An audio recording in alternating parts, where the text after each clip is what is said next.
कैसे हो आप सब। आशा करता हूँ कि आपको जो ये घर पर आपके विद्यालय का अनुभव मिल रहा होगा उसे आप बहुत एंजॉय कर रहे होंगे और एंजॉयमेंट के साथ आपकी पढ़ाई भी हो रही होगी। आप सभी ने अपना कॉपी और कलम तो ले ही लिया होगा।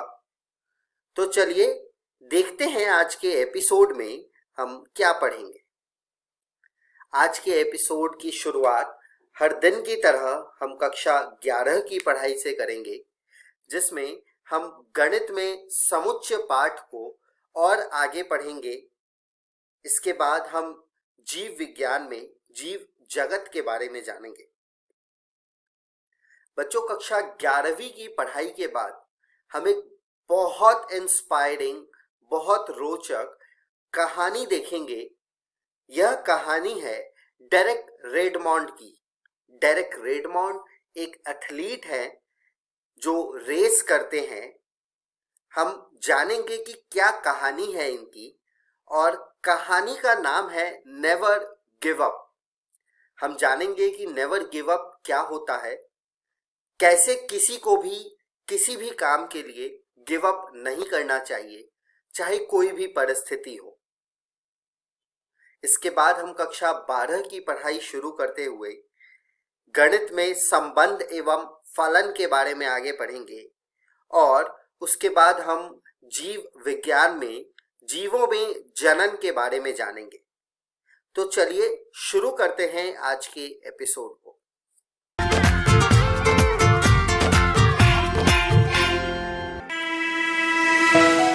हेलो बच्चों, आज हम आपकी कक्षा 11वीं का अध्याय पहला पढ़ेंगे, जिसका नाम है समुच्चय भाग 3।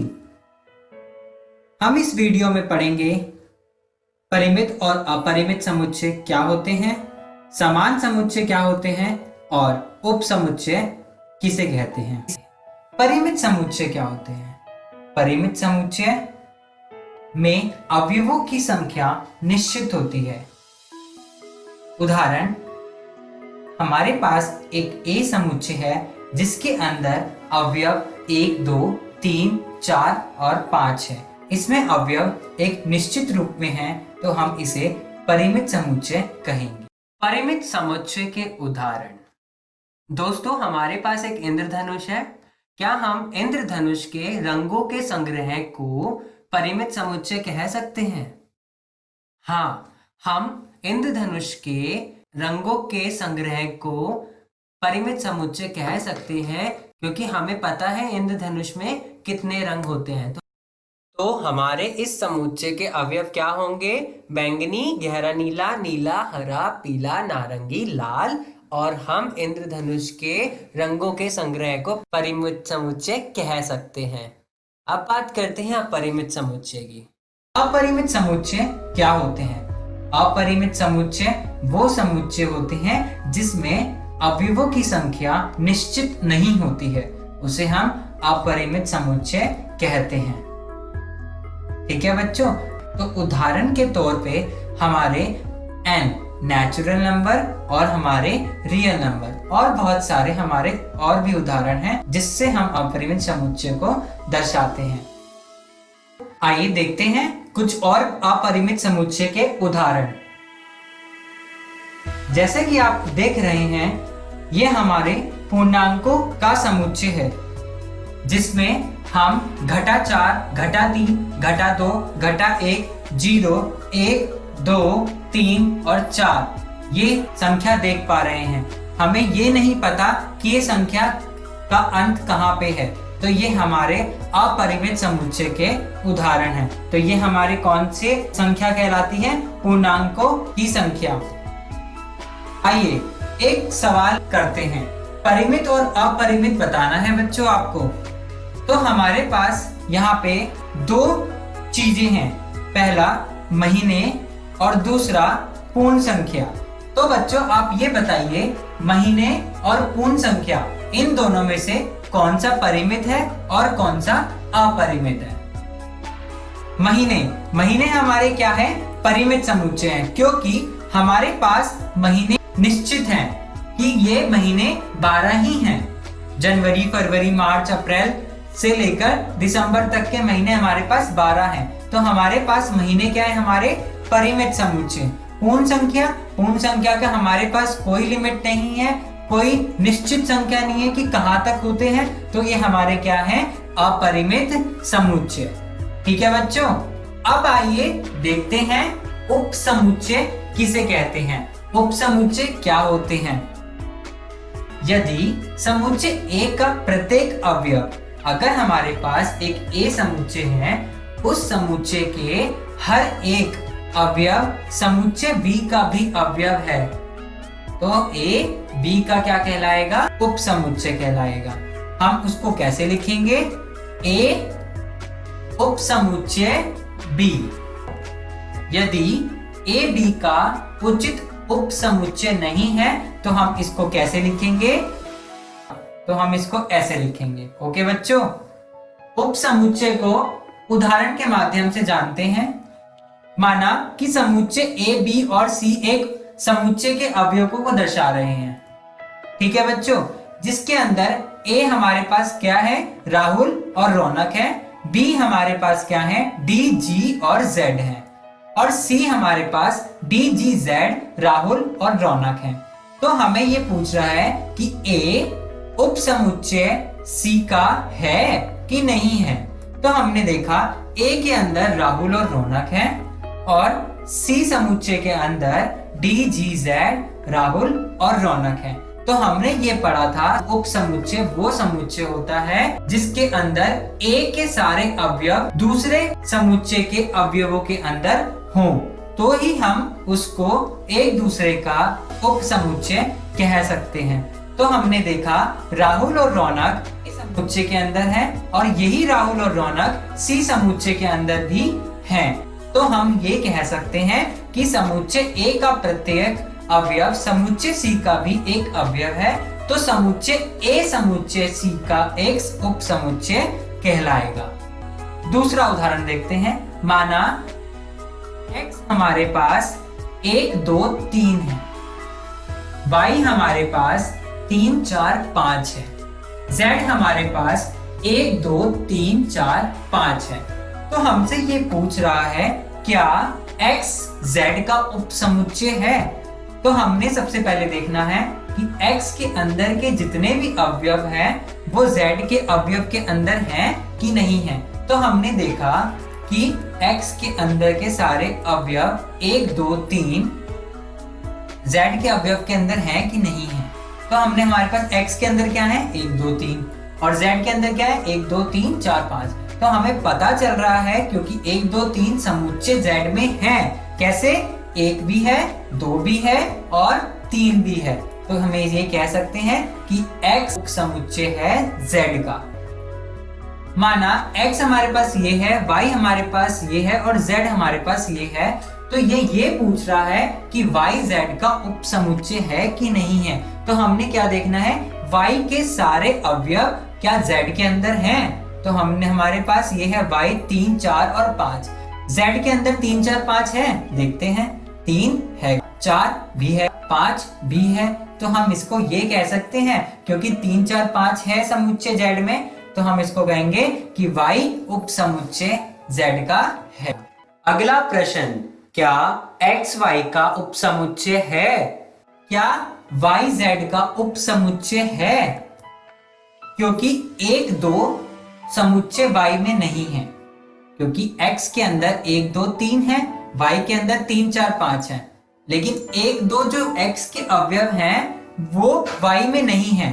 तो हम इसको ये कह सकते हैं कि X एक उप समुच्चय नहीं है। तो हम इसको कैसे लिखेंगे? X एक उप समुच्चय नहीं है Y का। समान समुच्चय क्या होते हैं? समान समुच्चय वो समुच्चय होते हैं जिसमें दो समुच्चय बराबर हों। यदि तो A का प्रत्येक अवयव B का अवयव होना चाहिए तथा B का प्रत्येक अवयव A का भी अवयव होना चाहिए, तो समुच्चय A और B समान कहलाते हैं। इसको हम कैसे दर्शाएंगे कि A बराबर है B के। अगर समुच्चय A B समुच्चय के बराबर नहीं है तो हम इसको कैसे दर्शाएंगे? A बराबर नहीं है बी के। और उदाहरण जानते हैं। माना ए हमारे पास 1 2 3 4 है और बी हमारे पास 3 1 4 2 है। तो हमने ये देखा कि ए के अवयव बी के अवयव से मिल रहे हैं। ठीक है, तो 4 अवयव हैं, दोनों समुच्चय के अवयव समान हैं, तो हम इसको ये कहेंगे कि A बराबर है B के। A समुच्चय B समुच्चय के बराबर है। इस वीडियो में हमने सीखा कि परिमित और अपरिमित समुच्चय क्या होते हैं, समान समुच्चय क्या होते हैं और उप समुच्चय क्या होते हैं। अगर आपको और भी विस्तार में जाना है तो आप एनसीईआरटी की कक्षा 11वीं की बुक का भी प्रयोग कर सकते हैं। अगली वीडियो में हम देखेंगे घात समुच्चय और सार्वत्रिक समुच्चय क्या होते हैं। थैंक यू बच्चों।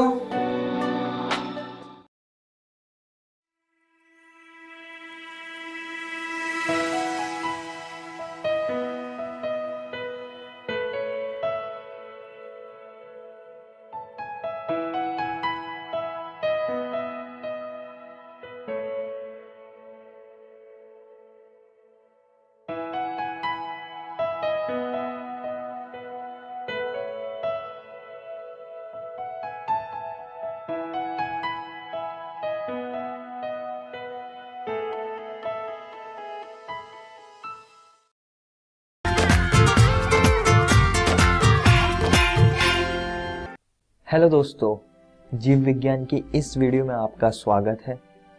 आज हम एक नया अध्याय शुरू करने जा रहे हैं जिसका नाम है जीव जगत का वर्गीकरण। जैसे कि नाम से पता चल रहा है, इसमें हम जीवों को वर्गीकृत करेंगे। इस वीडियो में हम वर्गीकरण प्रणाली और मोनेरा जगत के बारे में चर्चा करेंगे। चलिए शुरू करते हैं। सबसे पहले हम वर्गीकरण प्रणाली को जानेंगे। इसमें हम 3 वर्गीकरण प्रणालियों के बारे में जानेंगे। तो जो सबसे पहले है उसे कहते हैं हम अरिस्टोटल की वर्गीकरण प्रणाली, दूसरी है लीनियस वर्गीकरण प्रणाली और तीसरी है 5 जगत वर्गीकरण प्रणाली। यह आपकी एनसीईआरटी किताब में दी गई है। आइए शुरू करते हैं। सबसे पहले हम अरिस्टोटल की वर्गीकरण प्रणाली को जानेंगे। दोस्तों, अरिस्टोटल एक शख्स था जिन्होंने पादपों को सरल आकार की लक्षणों के आधार पर वृक्ष, झाड़ी और शाक में वर्गीकृत किया था और इन्होंने प्राणियों को उनके रक्त की उपस्थिति और अनुपस्थिति के आधार पर भी वर्गीकृत किया था। आइए अब लीनियस की वर्गीकरण प्रणाली को जानते हैं। दोस्तों, जरा यहां देखिए, यह लीनियस का चित्र है और इन्होंने द्विजगत पद्धति अपनाई, जिसका मतलब है उन्होंने जीवित चीजों को 2 जगतों में डिवाइड किया था।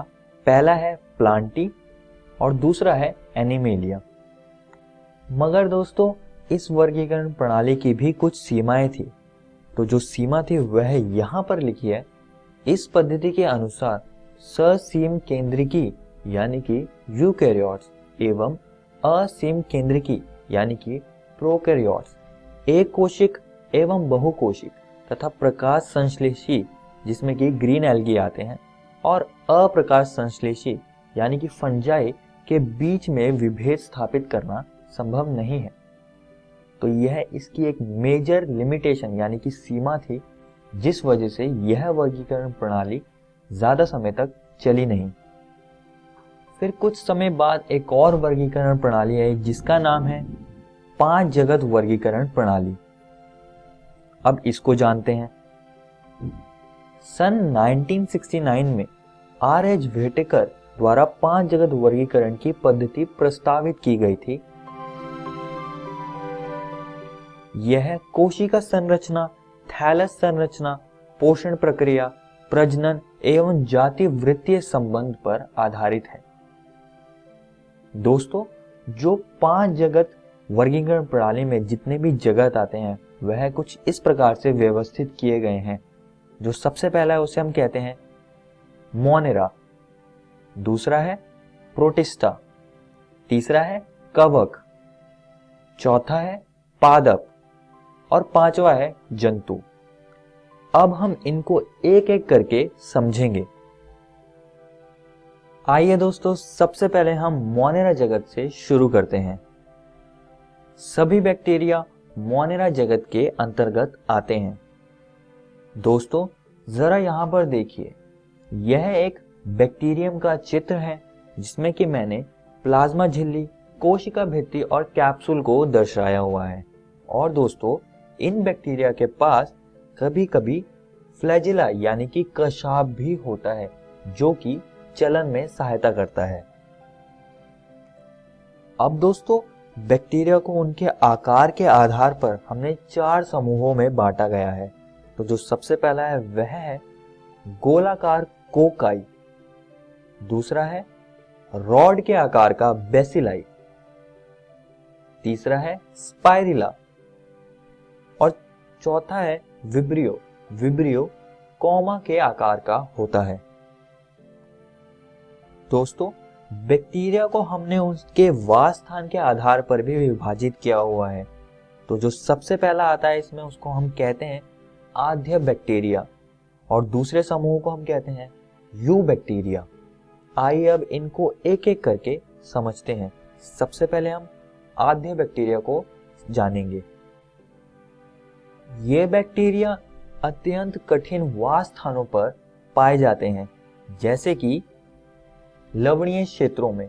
लवणीय क्षेत्रों में जो बैक्टीरिया पाए जाते हैं उनको हम हेलोफाइल्स कहते हैं। यह बैक्टीरिया गर्म झरने में भी पाए जाते हैं और उन बैक्टीरिया को हम थर्मोएसिडोफाइल्स कहते हैं। आधे बैक्टीरिया कच्छ क्षेत्रों में भी पाए जाते हैं और उन बैक्टीरिया को हम मिथेनोजेंस कहते हैं। और दोस्तों मिथेनोजेंस रूमिनेंट पशुओं के आंतों में भी पाए जाते हैं। यह बायोगैस उत्पन्न करते हैं। आइए दोस्तों आगे बढ़ते हैं और यू बैक्टीरिया को समझते हैं। यू बैक्टीरिया के कुछ सदस्य स्वपोषी भी होते हैं, जिसका सरल भाषा में मतलब है कि वह अपना खाना खुद बनाते हैं, जैसे कि नील हरित शैवाल जिसे हम अंग्रेजी में साइनोबैक्टीरिया कहते हैं।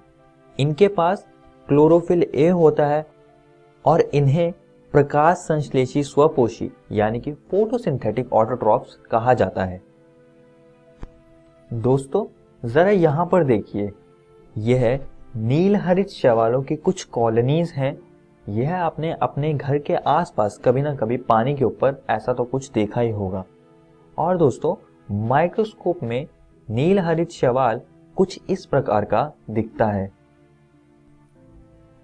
अब दोस्तों यू बैक्टीरिया के कुछ सदस्य रसायन संश्लेषी भी होते हैं, जैसे कि नॉस्टॉक। नॉस्टॉक के पास श्लेष्मीय आच्छाद होता है और एक विशिष्ट कोशिका हेट्रोसिस्ट होती है, जिसके द्वारा ये पर्यावरण की नाइट्रोजन को स्थिर करता है।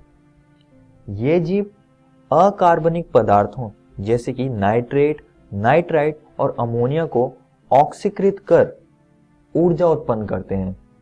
तो यह बात आप सभी दोस्तों को याद रखनी है। आइए दोस्तों अब इसके परपोषी सदस्यों के बारे में चर्चा करते हैं। इनमें से अधिकतर बैक्टीरिया अपघटक यानी कि डीकंपोजर्स हैं। दूध से दही बनाना, प्रतिजैविक का उत्पादन आदि यह सारी क्रियाएं परपोषी बैक्टीरिया करते हैं। और इनमें से कुछ बैक्टीरिया बीमारियां जैसे कि हैजा, टाइफॉइड, टिटनस आदि भी करते हैं।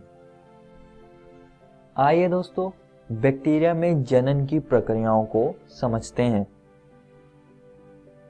अनुकूल परिस्थितियों में बैक्टीरिया कोशिका विभाजन द्वारा जनन करते हैं, मगर विपरीत परिस्थितियों में यह बीजाणु यानी कि स्पोर को बनाता है। सबसे पहले इसका डीएनए डिवाइड होता है और 4 स्पोर में बदल जाता है। बाद में यह 4 स्पोर मात्र कोशिका के अंदर चला जाता है और कॉर्टेक्स की एक लेयर बनाता है। इसके बाद कैल्शियम बाहर से आता है और पानी को हटा देता है। इसमें एक प्रोटीन कोट भी बनता है और अंत में एक एक्सोस्पोरियम की एक लेयर बनती है और आखिरी में यह बीजाणु बाहर आ जाता है, जो कि अनुकूल परिस्थितियों के आने के बाद यह एक नए बैक्टीरिया में बदल जाएगा। दोस्तों, इसका एक और सदस्य है जिसका नाम है माइकोप्लाज्मा। यह रोगजनक होते हैं जो कि बिना ऑक्सीजन के भी जीवित रह सकते हैं और दोस्तों इनमें कोशिका भित्ति नहीं पाई जाती है। यहाँ पर दोस्तों मोनेरा जगत समाप्त होता है। इस वीडियो में हमने वर्गीकरण प्रणाली के बारे में पढ़ा, जिसमें कि हमने आपकी एनसीईआरटी किताब में दी गई 3 वर्गीकरण प्रणालियों को जाना। हमने मोनेरा जगत के बारे में चर्चा करी, जिसमें कि हमने मोनेरा जगत की कुछ विशेषताएं और इनके समूहों को जाना। दोस्तों, मैं आप सभी को बताना चाहूँगा कि आज हमने आपकी एनसीईआरटी किताब के 2 टॉपिक्स को ख़त्म कर लिया है। आप इनको ज़रूर घर से किताब से पढ़कर आइएगा। अगली वीडियो में हम प्रोटिस्टा जगत को जानेंगे। धन्यवाद।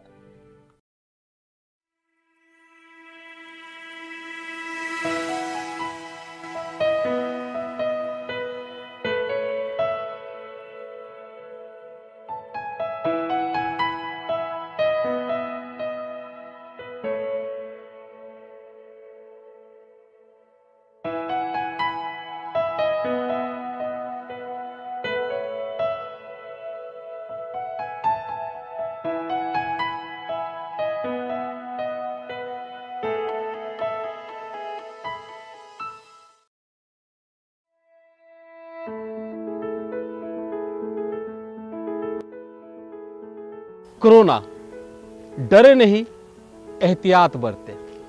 ग्रामीण भाइयों और बहनों, टीवी, मोबाइल, समाचार पत्रों के माध्यम से आप इस महामारी कोरोना के बारे में जान गए होंगे। ये आप जानते हैं कि सावधानी इलाज से बेहतर है। आप भी उत्सुक होंगे ये जानने के लिए कि अभी की स्थिति में अपने गांव में कोरोना नामक इस महामारी को फैलने से रोकने के लिए क्या करें। तो आप ये कार्य अवश्य करें। भीड़ भाड़ से बचें। अधिकतर समय अपने घर में अपने परिवार के सदस्यों के साथ बिताएं। अगर निहायत ही जरूरी हो तो कम से कम सदस्य घर से बाहर निकले।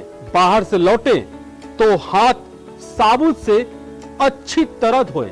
बहुत लोगों के साथ बैठने की आदत है तो उसे कुछ दिनों के लिए स्थगित कर दें। शादी, ब्याह, कोई भी बड़ा आयोजन अगर पहले से तय नहीं है तो उसे स्थगित कर दें। अगर तय है तो बहुत बड़ा आयोजन ना करें। समारोह में उपस्थित लोग एक दूसरे के बीच कम से कम 1 मीटर की दूरी बनाकर रखें ताकि संक्रमण ना फैल पाए। यदि बहुत आवश्यक ना हो तो धार्मिक, सामाजिक और सांस्कृतिक कार्यक्रमों को स्थगित कर दें, क्योंकि ऐसे आयोजनों में अधिक लोग इकट्ठा हो जाते हैं और संक्रमण का खतरा बढ़ जाता है। थोड़ा सा एहतियात, थोड़ी सी सावधानी से इस महामारी को फैलने से रोकें। राज्य स्वास्थ्य समिति बिहार द्वारा जनहित में जारी।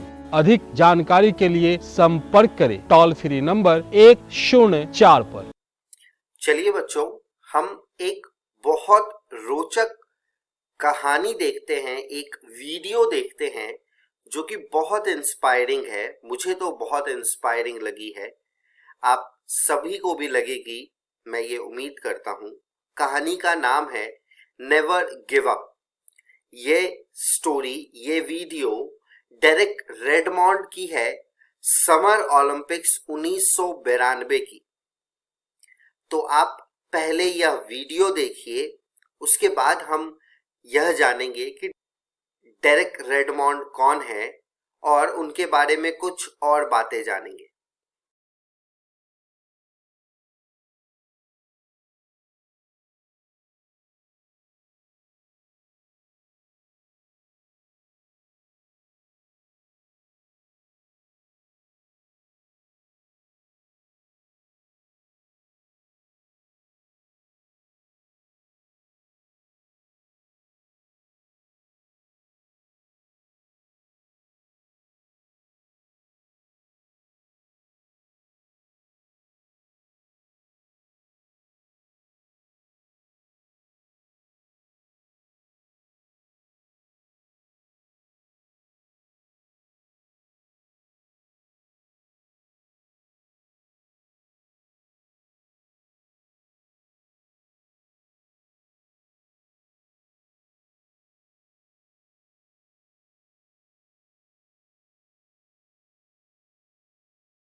बच्चों, अभी अभी आपने एक वीडियो देखी जिसमें आपने यह देखा कि डेरेक रेडमॉन्ड जो एथलीट है, जो भागते हैं, उनके पैर में कुछ तकलीफ हो गई थी और उनके पिता ने आके उनको कंधा दिया और साथ में रेस कंप्लीट करवाया। तो इससे बच्चों आप सभी ने क्या सीखा, ये जानने से पहले हम एक बार एक नजर डालते हैं कि डेरेक रेडमॉन्ड कौन थे। डेरेक रेडमॉन्ड एक एथलीट थे, ब्रिटिश एथलीट, जिनका जन्म 3 सितंबर 1965 को हुआ था। इनका ब्रिटिश रिकॉर्ड है 400 मीटर स्प्रिंट का। बच्चों, 400 मीटर स्प्रिंट यानी कि जो रिले रेस होती है उसको हम लोग 400 मीटर स्प्रिंट बोलते हैं। स्प्रिंट का मतलब होता है अलग अलग टुकड़ों में। तो ये ब्रिटिश रिकॉर्ड क्या था? ये ब्रिटिश रिकॉर्ड 1985 में बना था, जिसमें उन्होंने ये 400 मीटर की दूरी 44.82 सेकेंड में पूरी करी थी। इसके अलावा इन्होंने बहुत सारे गोल्ड मेडल्स भी जीते हैं, जैसे कि वर्ल्ड चैंपियनशिप में इन्होंने गोल्ड मेडल जीता है।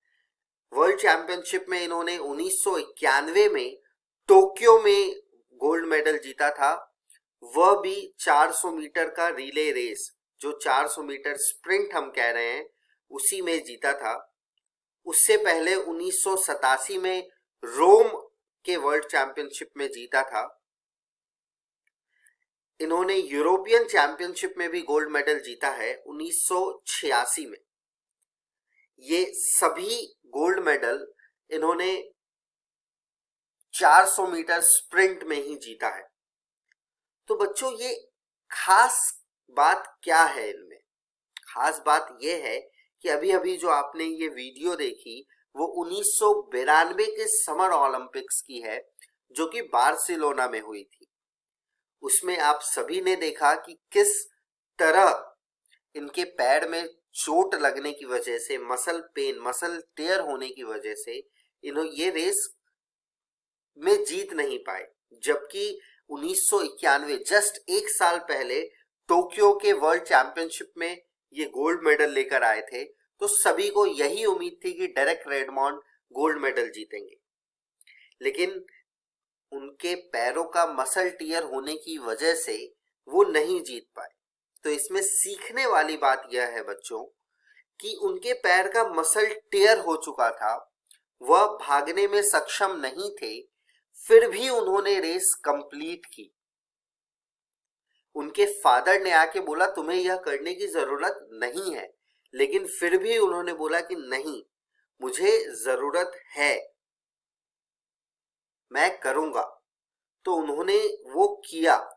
इसीलिए इस वीडियो का नाम नेवर गिव अप दिया गया है कि आप लोग भी कभी गिव अप मत कीजिएगा। चाहे कोई भी सिचुएशन हो, कोई भी परिस्थिति हो, आपको अपना 100% देना है।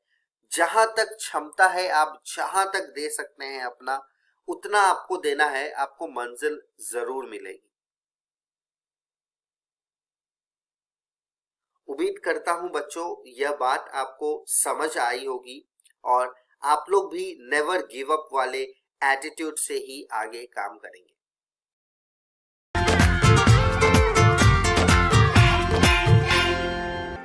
नमस्कार दोस्तों, चलिए आज इस वीडियो में हम संबंध एवं फलन पढ़ेंगे। तो आज की वीडियो संबंध एवं फलन का पार्ट 3 है। चलिए देखते हैं पार्ट 3 में हम क्या पढ़ेंगे। फलनों का संयोजन तथा व्युत्क्रमणीय फलन।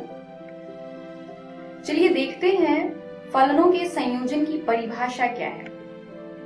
मान लीजिए कि f एक फलन है जो a से b पर परिभाषित है तथा g दूसरा फलन है जो b से c पर परिभाषित है। तब f और g का संयोजन GOF से निरूपित होता है तथा GOF a से c पर परिभाषित होता है। GOFX बराबर होता है G ब्रैकेट में fx for all x belongs to a, यानी प्रत्येक x जो कि a में है। तो इसका अर्थ ये है कि हमारे पास अगर दो फलन हैं f तथा g और f का प्रांत a है तथा सह प्रांत b है, इसी प्रकार g का प्रांत b है और सह प्रांत c है, तो दोनों का संयोजन GOF द्वारा निरूपित होता है, जिसमें GOF का प्रांत a होगा और सह प्रांत c होगा। चलिए इसको अच्छे से समझते हैं। ये मानते हैं हम कि एक समुच्चय A है जो कि फंक्शन f का प्रांत है। अब A के अंदर जितने भी अवयव हैं उसको हम x से डिनोट करेंगे। B फंक्शन f यानी फलन f का सहप्रांत है। तो इस प्रकार f एक फलन है जो a प्रांत से b सहप्रांत पर परिभाषित है। तो अगर a का अवयव x है तो b का अवयव fx होगा। अब दूसरा फंक्शन जो है g, वो किस प्रकार परिभाषित होगा? g हमारा b से c पर परिभाषित है, तो c मान लेते हैं एक और समुच्चय है। अब g फंक्शन जो b से c पर परिभाषित है वो किस प्रकार दिया जाएगा? g ब्रैकेट में fx। तो इसको हम कहते हैं GOF जो a से c पर परिभाषित होगा, यानी हमने b को बीच में से हटा दिया है। अब GOF का मान बराबर होता है g ब्रैकेट fx के, तो इसको कहते हैं f और g का संयोजन। तो आप देख पा रहे होंगे कि g फंक्शन का जो प्रांत है वो एक्चुअली में f फंक्शन यानी f फलन का सह प्रांत है। इन शॉर्ट हमें फॉर्मूला प्राप्त होता है GOF बराबर g ब्रैकेट में fx for all x belongs to a, यानी प्रत्येक x जो कि a में है। चलिए उदाहरण देखते हैं। उदाहरण है, मान लीजिए कि f 2, 3, 4, 5 से 3, 4, 5, 6 पर परिभाषित है और g 3, 4, 5, 6 से 7, 11, 15 पर परिभाषित है। ये दो फलन इस प्रकार हैं कि f2 बराबर है 3 के, f3 बराबर है 4 के, f4 बराबर है f5 के तथा ये बराबर है 5 के, यानी f4 और f5 दोनों का ही मान 5 है। g3 बराबर है g4 के तथा ये बराबर है 7 के, यानी g3 और g4 दोनों का मान 7 है तथा g5 और g6 का मान 11 है। तो हमें GOF ज्ञात करना है। तो GOF निकालने के लिए हम क्या करेंगे? पहले देखते हैं फंक्शन क्या क्या है, यानी फलन क्या क्या है। f हमारा फलन है जिसका प्रांत है 2, 3, 4, 5 तथा सह प्रांत है 3, 4, 5, 6। g एक फलन है जिसका प्रांत है 3, 4, 5, 6 और सह प्रांत है 7, 11, 15। तो अब हमें निकालना है GOF। GOF के लिए अब GOF का प्रांत क्या होगा? जो f का प्रांत है, और GOF का सह प्रांत क्या होगा? जो g का सह प्रांत है। यानी GOF जो है वो 2, 3, 4, 5 से 7, 11, 15 पर परिभाषित होगा। इस प्रकार आप देख पा रहे हैं कि प्रांत और सह प्रांत में इनके क्या रिलेशन है, क्या संबंध है। हम क्या करते हैं, f के सह प्रांत को और g के प्रांत को बीच में से हटा देते हैं और इस प्रकार हमें GOF का प्रांत तथा सह प्रांत प्राप्त होता है। चलिए अब मान निकालते हैं। दिए हुए वैल्यूज को यहाँ पर लिखते हैं। f हमें दिया हुआ है, g दिया हुआ है तथा ये सारे मान हमें प्रश्न में दिए हुए हैं। अब हमें निकालना है GOF। तो देखते हैं GOF 2 पर क्या होगा। GOF ब्रैकेट 2 हमने लिखा है, तो ये बराबर होगा संयोजन के परिभाषा से g ब्रैकेट में f2। अब यहाँ पर f2 का मान हमें प्रश्न में दिया हुआ है। f2 का मान क्या है? f2 का मान है 3। तो हम क्या करेंगे, हम इस f2 को 3 से रिप्लेस करेंगे, तो ये हो जाएगा g ब्रैकेट में 3। अब देखिए g3 का मान क्या है? तो g3 का मान है 7। तो G3 बराबर हो जाएगा 7 के। तो इस प्रकार हमें GOF 2 मिल गया है 7 के बराबर। चलिए अगला मान निकालते हैं GOF 3 का। तो GOF 3 किसके बराबर होगा? फिर से हम संयोजन की परिभाषा से ये हो जाएगा G ब्रैकेट में F ब्रैकेट 3 ब्रैकेट क्लोज, यानी ये होगा हमारा G ब्रैकेट में F3। अब आप फिर से देखिए F3 का मान क्या है? F3 का मान है 4।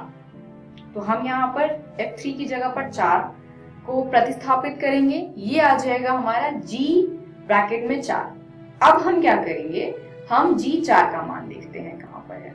तो G4 का मान है 7, यानी कि GOF 3 भी हमारा 7 के बराबर आ गया। चलिए अब हम क्या करेंगे, अब अगला मान निकालेंगे 4 पर, यानी GOF 4। तो GOF 4 बराबर हो जाएगा G ब्रैकेट में F4।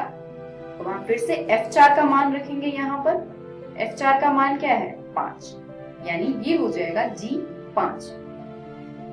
अब हम G5 का मान रखेंगे। तो G5 का मान क्या है? G5 का मान है 11, यानी ये बराबर हो जाएगा 11 के। अब बचा हमारा आखिरी अवयव यानी कि 5। तो अब हम निकालेंगे GOF 5, जो बराबर होगा G ब्रैकेट में F5। अब हम F5 का मान देखते हैं।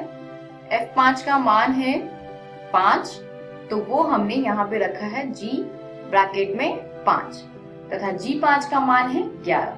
तो इस प्रकार हमने GOF के सारे मान ज्ञात कर लिए हैं।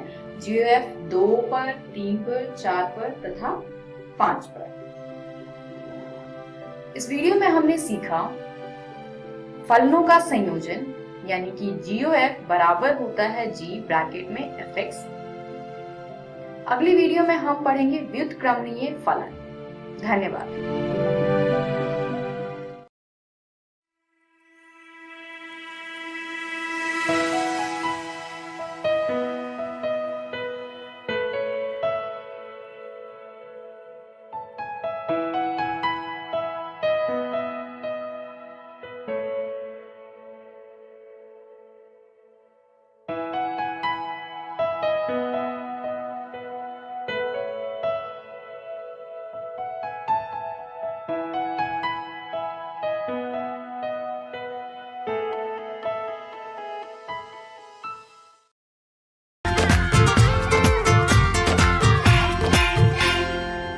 हेलो दोस्तों, आज भी हम अध्याय मानव जनन को जारी रखेंगे। पिछली वीडियो में हमने युग्मक जनन और युग्मकों की संरचना के बारे में पढ़ा था। इस वीडियो में हम आर्तव चक्र और अंडोत्सर्ग को समझेंगे। तो चलिए शुरू करते हैं। अब दोस्तों, आर्तव चक्र मादा प्राइमेटो यानी कि बंदर, मनुष्य आदि में होने वाला जनन चक्र है। स्त्रियों में यह आर्तव चक्र प्रायः 28 या 29 दिनों की अवधि के बाद दोहराया जाता है। आइए जान लेते हैं कि यह होता क्या है। आर्तव चक्र नियमित प्राकृतिक परिवर्तन है जो महिला प्रजनन प्रणाली, विशेष रूप से गर्भाशय और अंडाशय में होता है, जो गर्भावस्था को संभव बनाता है। यह ओसाइट के उत्पादन के लिए, गर्भावस्था के लिए तथा गर्भाशय की तैयारी के लिए आवश्यक है। एक ऋतुस्राव या रजोधर्म से अगले ऋतुस्राव या रजोधर्म तक के घटना को आर्तव चक्र कहते हैं और ये ऐसे ही चलती रहती है। आइए दोस्तों, अब आर्तव चक्र के चरणों को समझ लेते हैं। इसमें जो सबसे पहला चरण है वो है ऋतुस्राव या रजोधर्म, दूसरा है पुटकीय प्रावस्था और तीसरा है स्रावी प्रावस्था। अब दोस्तों, ऋतुस्राव यानी कि रजोधर्म में रक्तस्राव होता है, जो कि गर्भाशय की अंतःस्तर परत और उसकी रक्त वाहिनियों के नष्ट होने के कारण होता है। पुटकीय प्रावस्था में परिपक्व फॉलिकल का विकास होता है। और दोस्तों, स्रावी प्रावस्था में अंडोत्सर्ग के बाद की सारी घटनाएं होती हैं, जिसमें कि पित्तपिंड का बनना भी शामिल है। आइए सबसे पहले अंडोत्सर्ग को समझते हैं। ये आर्तव चक्र की एक घटना है जिसमें जो अंडाणु है वो बाहर की तरफ आ जाता है, जिससे कि अंडोत्सर्ग का प्रक्रिया पूरी तरह से हो जाती है।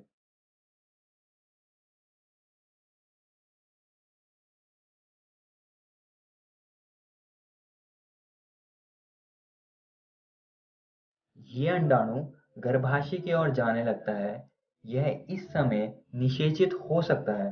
अगर निषेचन नहीं होता है तो ये रजोधर्म के कारण गर्भाशय परतों के साथ साथ योनि से बाहर आ जाएगा।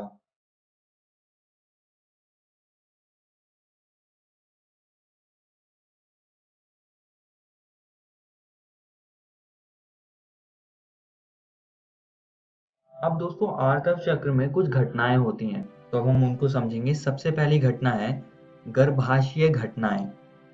तो जैसा कि दोस्तों मैंने आप सभी को बताया कि आर्तव चक्र में कुछ चरण होते हैं, जैसे कि ऋतुस्राव, पुटकीय प्रावस्था और स्रावी प्रावस्था। यहाँ पर मैंने दिनों को दिखाया हुआ है जो कि आर्तव चक्र में होते हैं।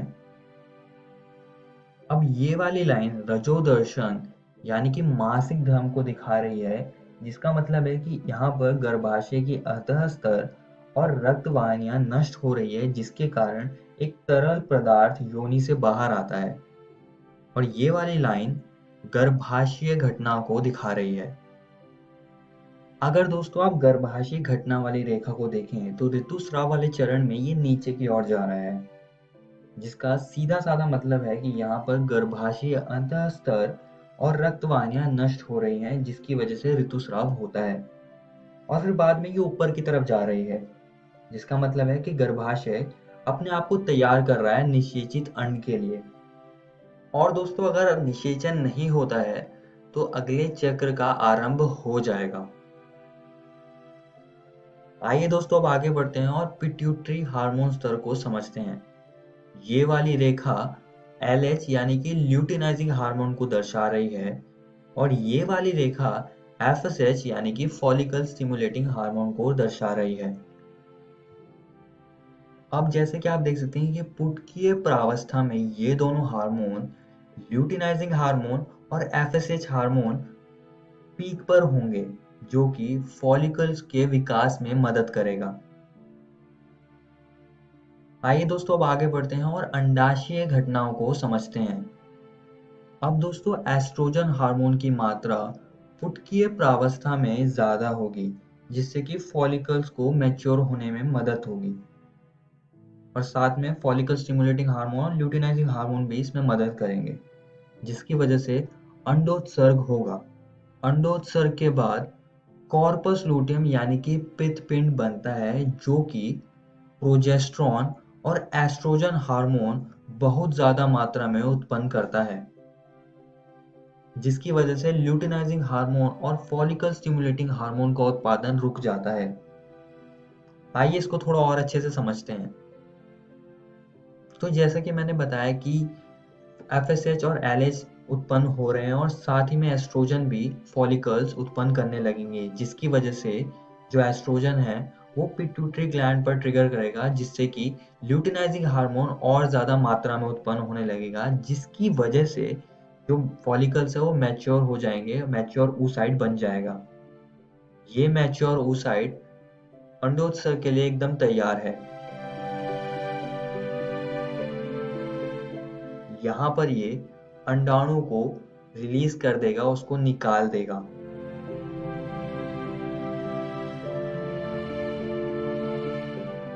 और बचा हुआ हिस्सा पित्तपिंड यानी कि कॉर्पस लूटियम में बदल जाएगा। इसके बारे में हमने इससे पिछली वीडियो में भी पढ़ा था।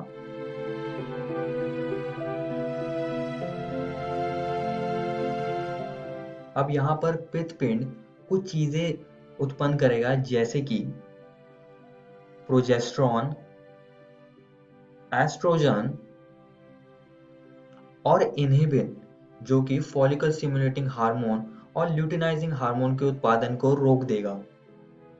अब यहाँ पर पित्तपिंड जो प्रोजेस्टेरॉन उत्पन्न कर रहा है, ये गर्भाशय अंतःस्तर और रक्त वाहिनियों को वापस बनाने में मदद करेगा, जिससे कि ये आर्तव चक्र फिर से चलता रहे। तो कुछ इस तरह से आर्तव चक्र होता है। आइए इसकी कुछ और महत्वपूर्ण बातों को समझते हैं। रजोदर्शन, प्रथम ऋतुस्राव, रजोध्रम, जो कि यौवनारंभ में शुरू होता है।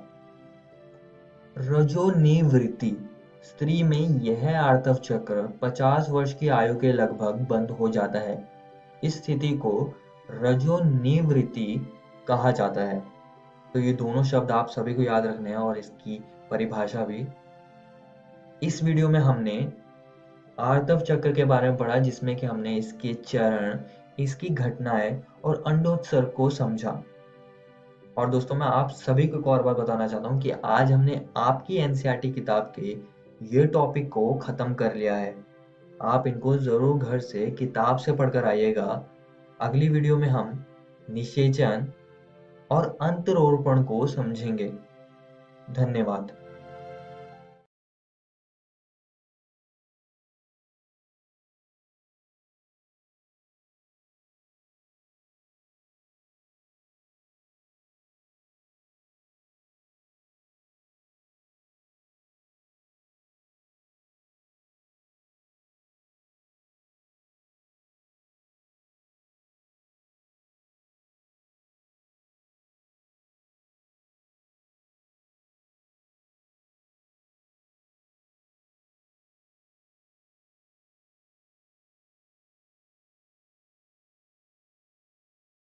महामारी से बचाव के लिए देश भर में लॉकडाउन है। बच्चों को सुरक्षित रखने के लिए विद्यालय बंद किए गए हैं।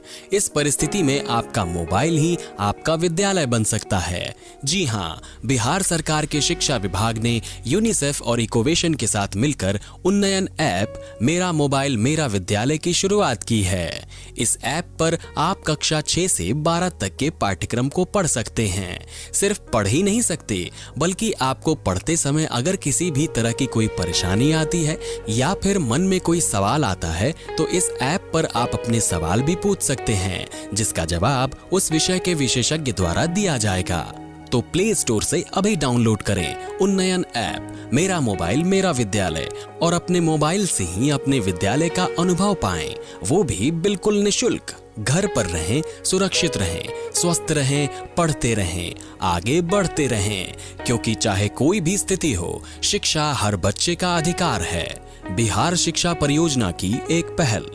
आशा करता हूं कि आज के एपिसोड में आपको जो भी बातें बताई गई हों उसे आप समझ पाए होंगे और जरूरी बातों को अपनी कॉपी में नोट भी किया होगा। आपको एपिसोड के शुरुआत में ये भी बोला गया था कि अपने सवालों को भी नोट कर लीजिएगा। अब आप इन सवालों को उन्नयन ऐप पर पोस्ट करके अपना जवाब पा सकते हैं और आप हमें स्क्रीन पर दिए गए ईमेल आईडी पर ईमेल भी कर सकते हैं। ईमेल नोट कीजिए biharunnyan@gmail.com।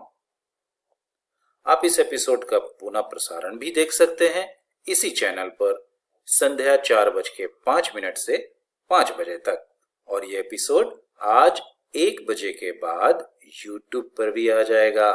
तो आप YouTube पर भी मेरा दूरदर्शन मेरा विद्यालय सर्च करके इकोवेशन के चैनल पर अपलोड की गई वीडियो को देख सकते हैं।